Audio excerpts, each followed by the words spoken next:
তো গাইস জীবনে যা যা রান্না করিনি এই ভিডিও করতে লেগে তা রান্না করতে হচ্ছে। তো হ্যালো সবাইকে, আসসালামু আলাইকুম। কি অবস্থা তোমাদের? আশা করি তোমরা অনেক অনেক ভালো আছো। আমি আলহামদুলিল্লাহ খুব ভালো আছি। আজকে আমি রান্না করব বুন্দিয়া।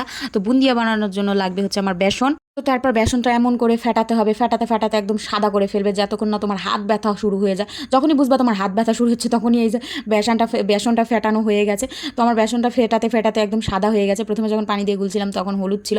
তো তারপর তেল গরম হয়েছে নাকি হাত ডুবিয়ে দেখবে তোমার হাত যদি জ্বলে যায়, সরি হাতে যদি তাপ লাগে, এইভাবে আমি যেভাবে দেখলাম সেইভাবে তখন হালকা তাপে এই যে বেসনগুলো এইভাবে ছাঁকনির সাহায্যে দিয়ে দিবা। তো আমি এইভাবে জীবনে প্রথমবার আমি বেসন ভাজছি, সেই সুন্দর হয়েছে গাইস, ফাইন ফাইন হয়েছে। তো এত সুন্দর লাগছিল, সুন্দরভাবে বুন্দিয়াগুলো সুন্দরভাবে একদম ফুলে ফুলে উঠছিল, ভালোই লাগছিলো। কিন্তু মাঝখানে মানে ধরে রাখার ফলে একদম মাঝখানে দোলা বেঁধে গেছে, মানে সারা কড়াই সুন্দর মতো ঘুরিয়ে ঘুরিয়ে ভাজতে হবে। তো এই দেখো কি ফাইন হয়েছে, কি সুন্দর হয়েছে। আস্তে আস্তে আমি তুলে নিচ্ছি। তো জীবনের প্রথম বুন্দিয়া ভাজছি, যেমনই হোক আলহামদুলিল্লাহ। এরপরে যখন বুন্দিয়া ভাজবো তখন কিন্তু আরও আরও বেশি সুন্দর হবে গাইস। তো যাই হোক, এই প্রথমে এভাবে ভেজে নিলাম, তারপর আবার আঁচটা কমিয়ে আবার এই যে ব্যাটারটা এই যে ছাঁকনিতে দিয়ে দিব, আর আস্তে আস্তে পড়বে, আর সুন্দর মতো এভাবে ঘুরাতে হবে। ভালোই লাগছিল প্রথমবার যখন বুন্দিয়া ভাজছি। জীবনে প্রথম আমি বুন্দিয়া ভাজছি, এর আগে জীবনেও আমি বুন্দিয়া ভাজিনি, দেখছি শুধু। তো এই দেখো এইভাবে দিবা, আর বুন্দিয়া সুন্দর মতো একদম ভেসে উঠবে। তো আমার বাসা ছিল, বেসনটা ছিল, আমি ভাবছি কী রেসিপি করা যায়। তারপরে ভাবলাম বুন্দিয়া বানাই। আমি তো বাপের জন্মে বুন্দিয়া বানাইনি, তো এইবারই প্রথম বানাচ্ছি।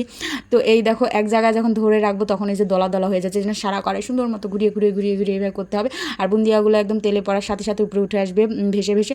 এটাই হচ্ছে পারফেক্ট বুন্দিয়া। তারপরে আমার অনেকগুলো বুন্দিয়া ভালো হয়নি, মানে প্রথমবার বানাচ্ছি এই জন্য ভালো হয়নি। এরপরে যখন বানাবো তখন আরও ভালো হবে। একটা কাজ যখন বারবার করবো তখন কিন্তু সেই কাজটা অনেক ভালো হবে। তারপর সুন্দর মতো হালকা করে ভেজে উঠিয়ে নিব। তারপর আমি একটু কালারিং বুন্দিয়া করে নিব, যেহেতু বুন্দিয়াতে অনেক রকম কালার থাকে, যেহেতু আমার কাছে ফুড কালার নাই। তারপর আমি একটা কালার দিয়ে দিয়েছি, যেটা আমি বিরিয়ানিতে দিই, হচ্ছে যে কী যেন কালার কয়, সেই কালারটা আমি দিয়ে দিলাম। তো এই যে দিয়ে তারপরে একটু ভেজে নিচ্ছি, কিন্তু কালারের কোনো পার্থক্যই হয়নি ভাজার পর, দুইটা দেখতে একই রকম আমার লাগছে। তো যাই হোক, তারপরে একটু কালার মানে বোঝা যাচ্ছিল। প্রথমে যেটা করছিলাম সেটা একদম হলুদ হলুদ হয়েছিল, এটা একটু কালার আসছে। তবে ফুড কালার দিলে আরও ভালো কালার আসতো, যেহেতু আমার কাছে ফুড কালার নাই, এই জন্য আমি এইভাবে ভেজে নিলাম। তারপরে সবগুলো এইভাবে দিয়ে সুন্দর মতো ভেজে নিব।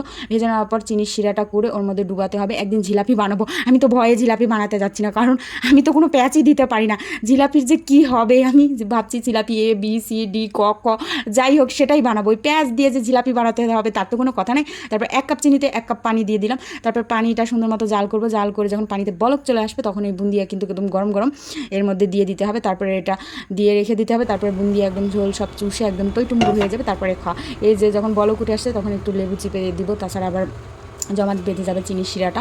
এই জন্য একটুখানি লেবুর রসটা দিয়ে দিলাম। তারপর দিয়ে এটা নামিয়ে, মানে এটা একদম বুন্দিয়ার মধ্যে আমি ঢেলে দিব। বলক ওঠা যেই চিনির শিরাটা সেটাই আমি এই বুন্দিয়ার মধ্যে ঢেলে দিব।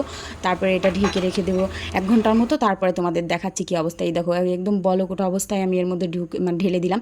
আর এই যে 2 কালারের বুন্দিয়া বোঝাই যাচ্ছে না, মনে হচ্ছে সব এক কালার হয়ে গেছে। তো এখন এটা আমি ঢেকে গরম গরম রেখে দিব। এই দেখো রেখে দিয়েছিলাম, তারপর তোমাদের খুলে দেখাচ্ছি। তবে পারফেক্টভাবে যে বুন্দিয়াটা হয় সেটা আমার হয়নি। তো যেরকম হয়েছে সেরমই ভালো, কারণ আমি জীবনের প্রথমবার বানাইছি, খেয়ে তোমাদের দেখা দিলাম, সেই স্বাদ হয়েছে। আজকে এই পর্যন্ত, আল্লাহ হাফেজ।